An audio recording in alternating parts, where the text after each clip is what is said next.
Hello everyone and welcome back. Today we're gonna see how to change phone number on Revolut.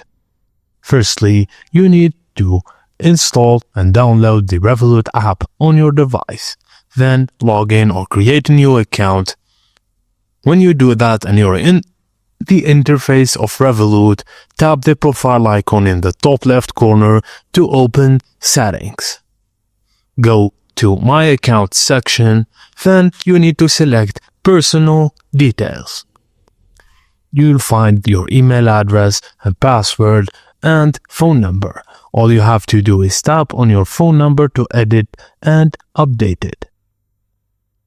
Confirm your new mobile number with an SMS code and make sure you have access to the new phone number for verification. And that's it, guys, as simple as that. Let me know if you need further help. Thank you for watching, and please don't forget to like and subscribe for more.